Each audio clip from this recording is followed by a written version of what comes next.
Today I'll tell you how you read and how you prepare yourself. When I'm young, Mizoto can get on better. I must have been auxiliary verb.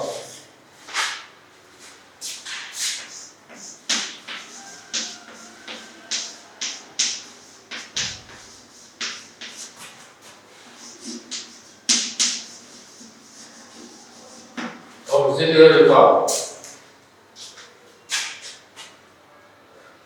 Auxiliary verb is point 1. Chapter 16. Chapter 16 yang chỉ tên oma. Asiakan di bawah akui itu kan. Auxiliary verb kan ke bawah textbook training page ada patung na alia. Tahian auxiliary verb kan onda aman nate example veka example yang money self study in việc mấy đồ in việc thì mấy đồ này chứ hoặc cho auxiliary verb vì money mình là mà in việc thì nó đồ in kalau mang kan rồi thuốc cái ngót đồ này auxiliary verb apa yang kau maya ni kena kan trong mana te Asia kan te kan man của al thay đổi từ ngày gì anh phải cả ta cho auxiliary verb phổ hiện amuna man là mun bi te ka ông chỉ na man là mun bi te là ati tất cả man chuan sa trong thiểm sa trong diệp thiểm English grammar thiểm in nó bài này amaro cho ahman tu zo lo adang in manaro chuan sa trong thiểm lo ta sa trong thiểm mang trong thiểm lo ta diệp thiểm lo ta in na maya cho wa chuan auxiliary verb thì ahman na mun ba tahian present tense te oma past tense te oma then future tense te vika tahian aman na tu class regular class chuan soi se te ni to lo wa in auxiliary verb abu hian chichir takina oma then the working zone apo hian exercise boka hente hi mania ti thiam ve thei thil ani thei to in mani in buat sai angaya then auxiliary verb apoi mo le na chu active le passive voice akhan alo thei lo hian angai phota is man na tu ra ten man ka chuan sa tong thiam lo ni maya ten man na tu ra is in man nuk chuan sa tong thiam lo ni heta ko hian agreement of subject with verbs ti kha apoi mo le ti chuan voice chap ta kha auxiliary verb ho hi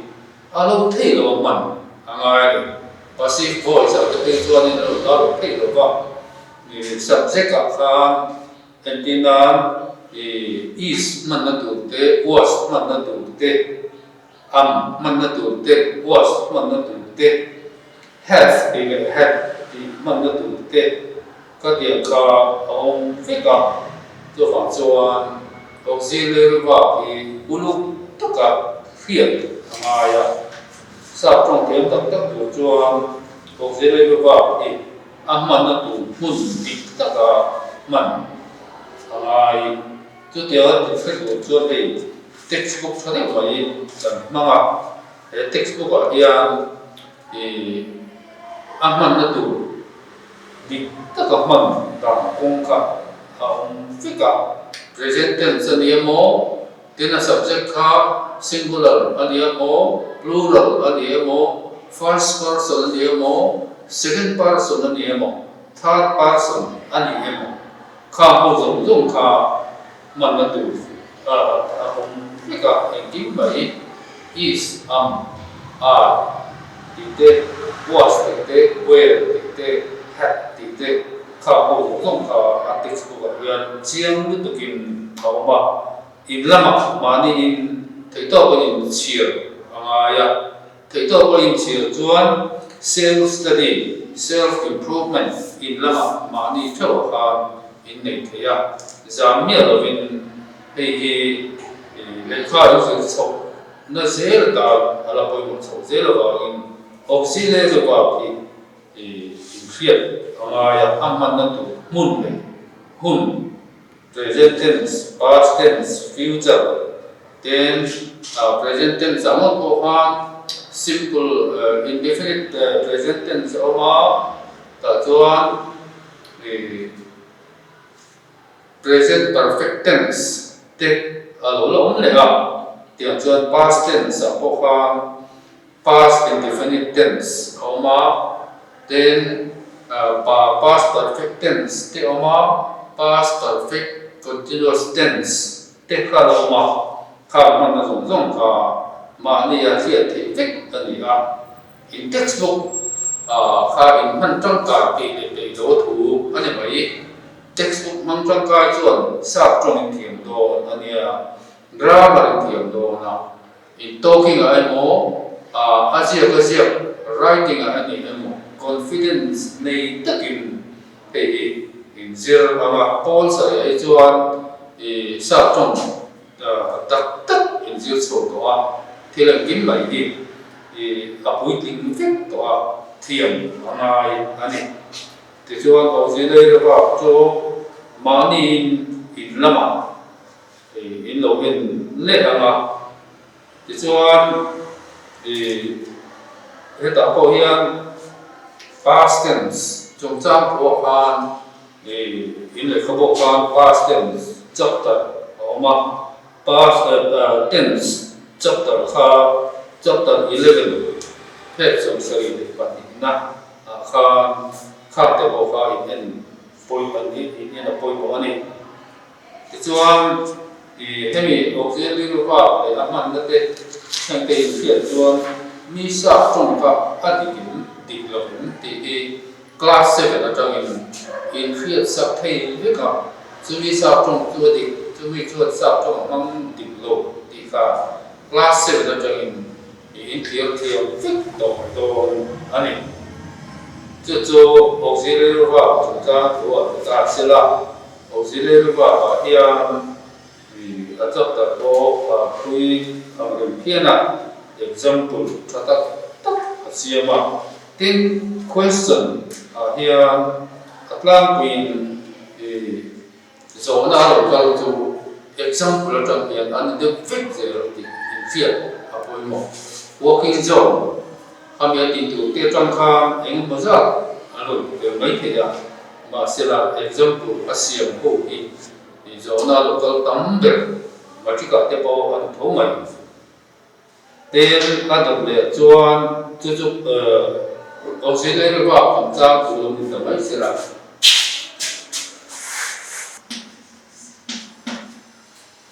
punctuation ni le kan sui le lo ko ma punctuation la ya comma kan le ya semicolon te kan le ya colon te kan le ya full stop te kan le ya ten cho ba wa cho inverted commas te ten dash te kha kan le ka kha ho ka aman na tu ti tak ka abu hian ma cho wa chuan in lama mani in zero te le in punctuation in lo zero na tin capital man na tu b te po kha ve ka kan se sem ki to lo ba kun kan in che ko ba in capital man na tu khan abu hian chiang no to kin ve ka mani in self study in lama chapter 17 punctuation le capital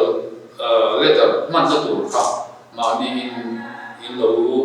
in ena nga thiam lo tu pakhat ma om lo wa zirtin tu ten ani la ka chuan kan soi ai fi in abo khan alam fekani chung chu punctuation chung chang thu te lo le ta sela punctuation ti lo chuan comma da mai te ten semicolon da mai te colon da mai te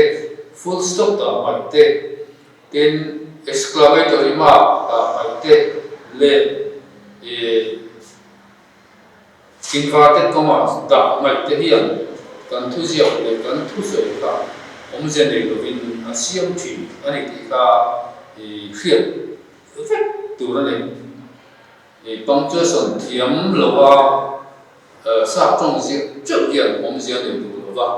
chu chon class 7 na chang chuan punctuation te po kha ulu te in ziak thi na a talking lama e chuan punctuation te om vok lowa ma sela a writing khan a ziak in ziak khan ziak poi mo ni ama ka soi ko khan grammar is most technical subject ani a sentence dang dong dong ka ti ma ula khami a grammar item pakhat in ti ding lo khan zero mark khata zero in ulo theya mathematics te subject la ka chuan punctuation ka lo ti ding lo khat ma ula mark in lam thawa grammar ro hi chuan in ti ding lo titik tura so na on siam in lo titik lo a full stop in lo chut pa yamo ko mai chut in lo ti pa yamo kha ngong kha zero a mo ti te chu ani ko mo ta sa ka i chu ke to in lama ma ni in lo siam in lo zin le ama ten atot le chuan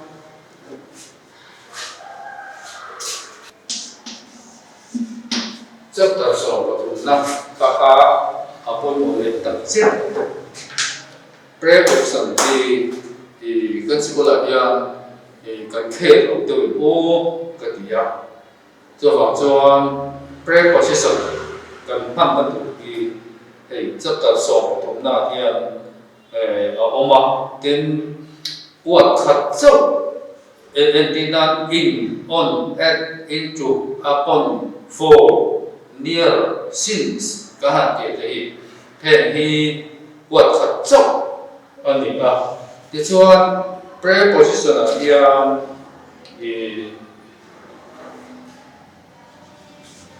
wat khat lo tu te kha lo chho le ta kha tiang kha ania preposition man na tu hi chu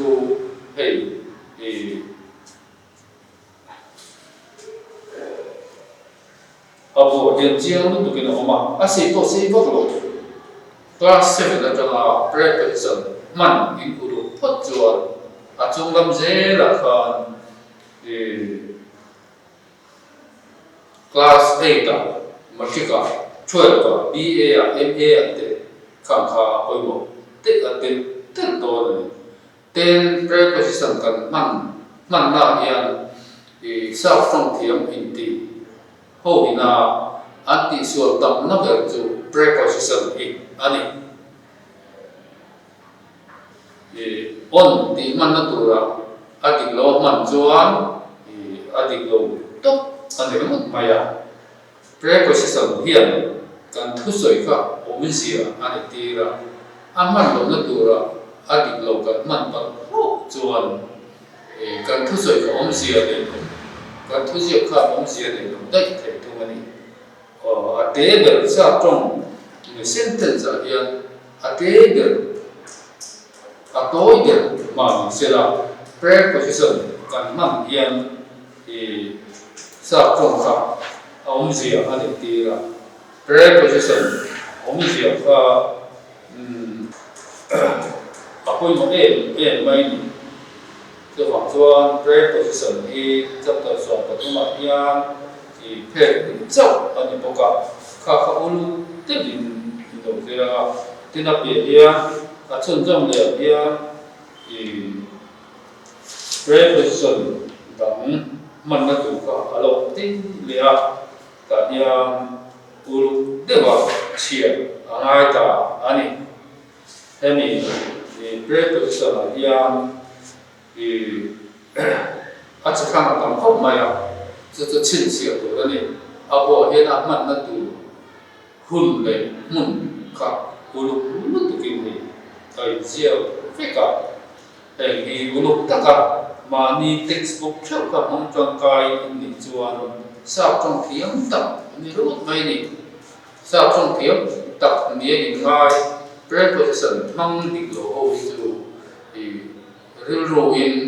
ya lo ko ke ni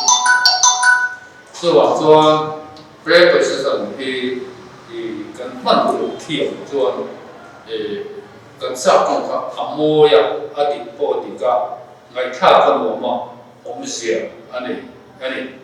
so chuan ulu tevin lo di ama ten preposition ta hian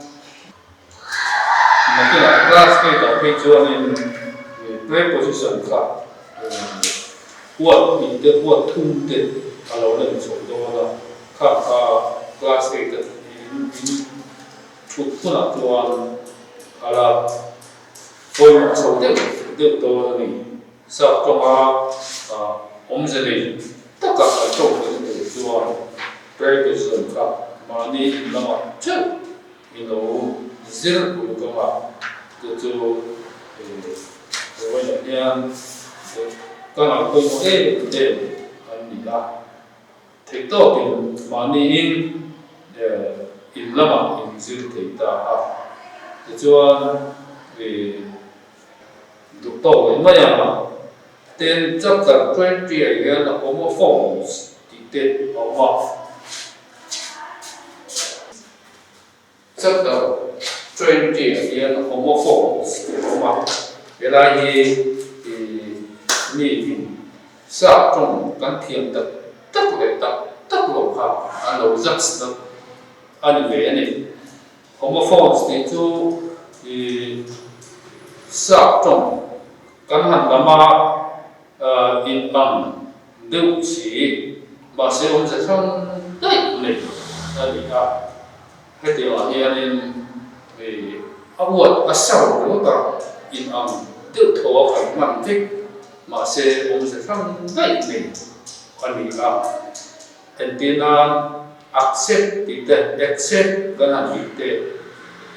các tiểu họ thì cần làm riêng thông minh gì mà sẽ ông sẽ không dạy mình cả ông sẽ thế này cả mà nhìn lắm thì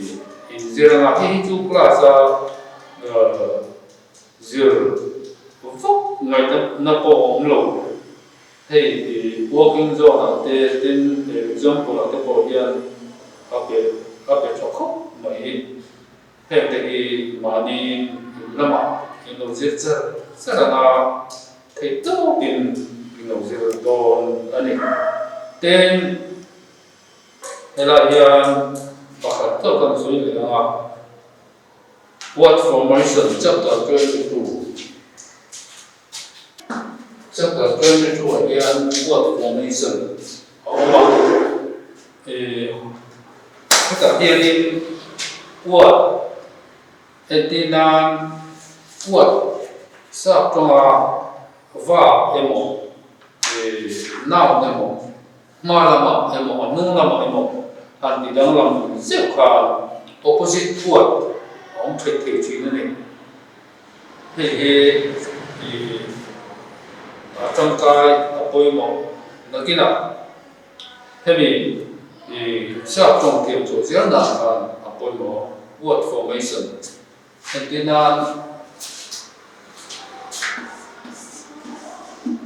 do thì cái gì là ta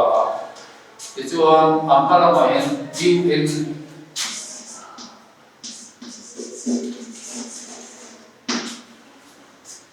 undo thì khác opposite word là do kan thì khác till kan thì khác ya kan till thì ra là cái do thì phải cả thì cho anh yêu kan kan được khác undo thì ya till kan thì được khác triệt ข้าโคตาอย่างข้าอวดขัดข้าทิลหัน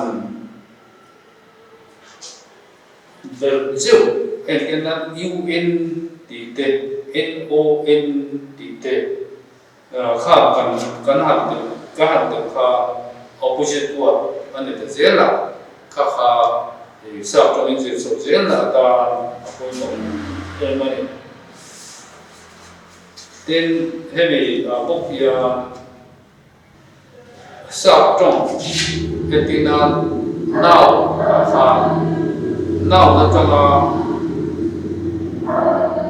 adjective เสียงดังเต adverb เสียงดังเตก็ข้าได้เรียนada cukup maya class A textbook lain ada sebesar nanti mai turun dia kata kan now natara adjective siang dah sa hello amar je helai chu uluk tu ka chiang dang be ngai chin siang be ngai ani chuan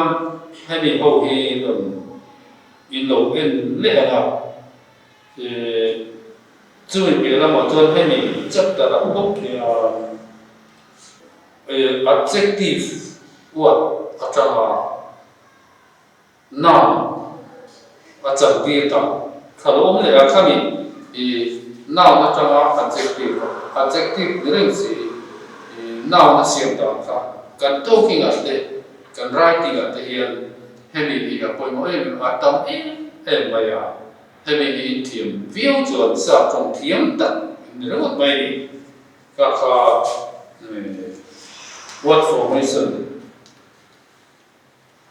ก็คือออกมาเต็นอินจิลายตาหน้าปอยหมดเลยนะอินทันโซเซลตาหน้า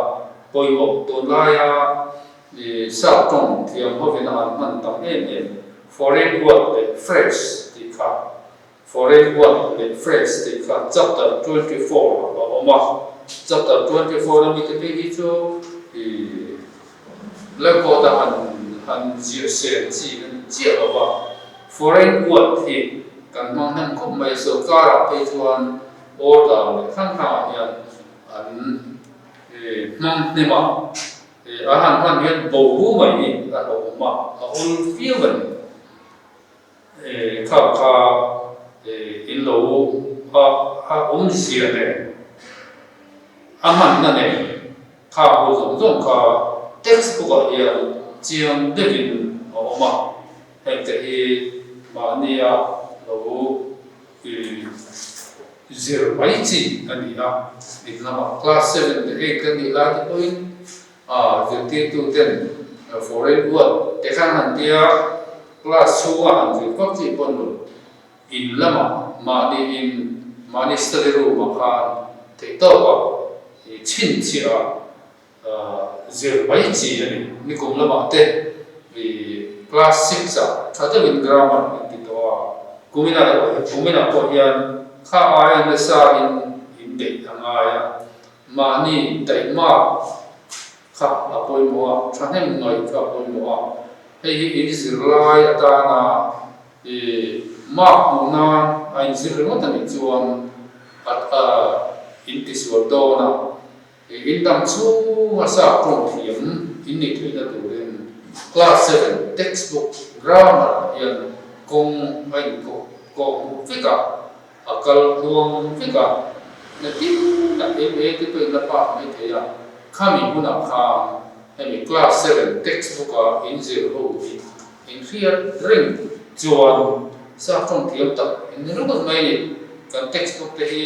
sa trong thiam lu tu kina an siam ani a he te hi in lo kun ka cheu don dia